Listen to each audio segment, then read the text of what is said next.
You check your phone every morning, hoping that today is the day things finally magically improve.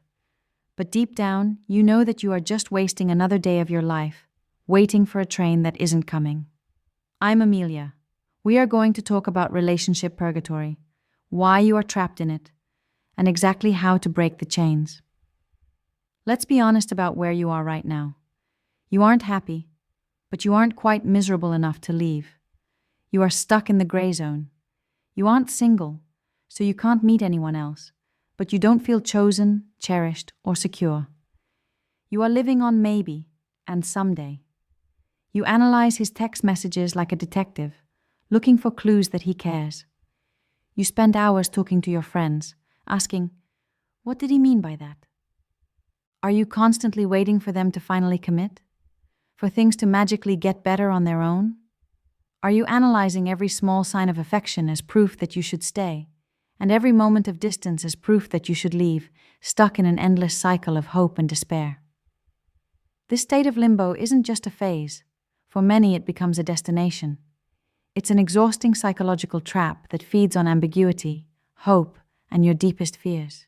You are exhausted. You are constantly anxious. You are starving for affection, but you stay because you are terrified of making a mistake. This isn't a relationship. This is a waiting room. It is a slow, quiet torture that drains your self-esteem drop by drop. And the worst part? You have convinced yourself that if you just love him harder, or if you are just patient enough, he will wake up and become the partner you need. Spoiler alert, waiting is not a strategy. Today, we stop waiting. We are going to turn on the lights and find the exit door. I am going to give you a ruthless 3-step plan to end the confusion. But first, we have to look at the cage you have built for yourself. Why do smart people stay in dead-end situations? It is usually because of 3 psychological lies. Lie number 1. The dread of the void. You stay because the pain you know feels safer than the pain you don't know. Sure, this relationship makes you cry 3 times a week, but at least you know the routine. The idea of being single again, of sleeping in an empty bed, of dating apps, of starting from zero that feels like standing on the edge of a cliff. So, you cling to a bad situation because it feels warm and familiar. The fear of loneliness is a powerful liar. It tells you that if you leave this mediocre relationship, you will be alone forever. It creates a monster out of your freedom. It blinds you to the fact that right now, lying next to someone who doesn't emotionally see you is the loneliest feeling in the world. Being single is freedom. Being in purgatory is a prison. Lie number 2. The bankruptcy trap. This is the voice that whispers, "But I've already given him 3 years of my life. We have so much history." You feel like you have invested so much time, energy, and tears that walking away now would mean you lost. So, like a bad gambler, you keep throwing more chips onto the table, hoping to win back your losses. But here is the brutal truth. You cannot get a refund on your time. Those years are gone. Spending 5 more years in an unhappy relationship won't fix the last 3. It will just mean you wasted 8 years instead of 3. Do not mistake history for a future. Just because you spent a long time making a mistake doesn't mean you should keep making it. Lie number 3. The breadcrumb addiction. This is the most dangerous one.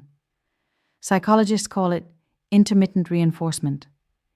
If he was terrible to you 100% of the time, you would have left months ago. But he isn't.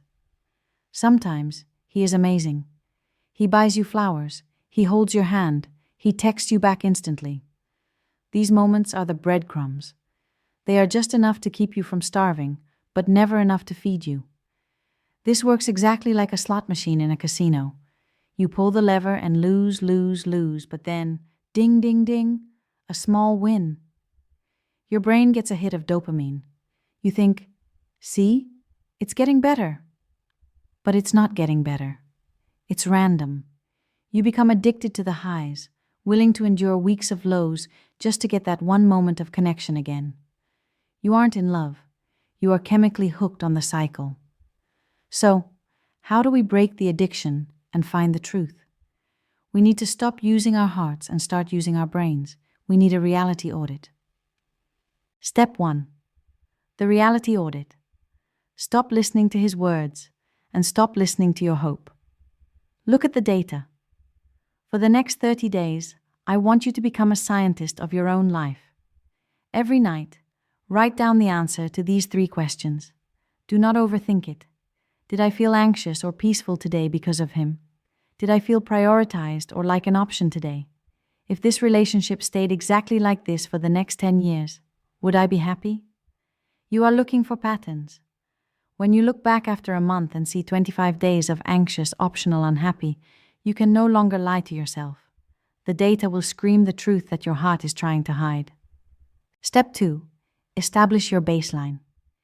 You don't know if the relationship is good enough because you have forgotten what you deserve. You have lowered your standards so much that basic decency feels like a luxury. Write down your non-negotiables.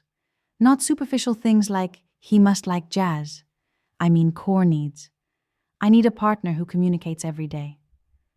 I need to feel safe expressing my emotions without being called crazy. I need a clear commitment to a future together. Look at your list. Now look at your partner. Does he meet the baseline? If you went to a restaurant and ordered a steak, but they brought you a plate of old broccoli, you wouldn't eat it just because you're already sitting at the table. Stop eating the broccoli.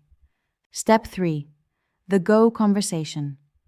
Once you have your data and your standards, you need to break the silence.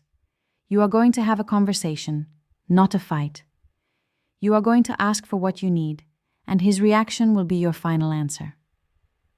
Say this: I've been feeling really stuck lately. For me to continue in this relationship, I need, insert your non-negotiable, a commitment, more consistency. I need to know if that is something you can enthusiastically give me right now. Then, shut your mouth and watch. If he makes excuses, blames you, or says, I don't know, that is a no. If he says nothing, that is a no. If he says maybe later, that is a no. Anything other than an enthusiastic, yes, let's fix this, is your exit sign. Clarity is power. The worst place to be is not single. The worst place to be is suspended in the air, waiting for someone else to decide if you are worthy of landing. This framework is about taking your life back. It is about realizing that you are the prize, not the contestant begging for a rose. Whether you fix it or end it, you will be free. You will sleep better. You will breathe deeper. You will stop waiting for a text and start living your life. What is the one thing keeping you stuck in your relationship limbo? Tell me in the comments below. And if you are ready to choose yourself, make sure you subscribe.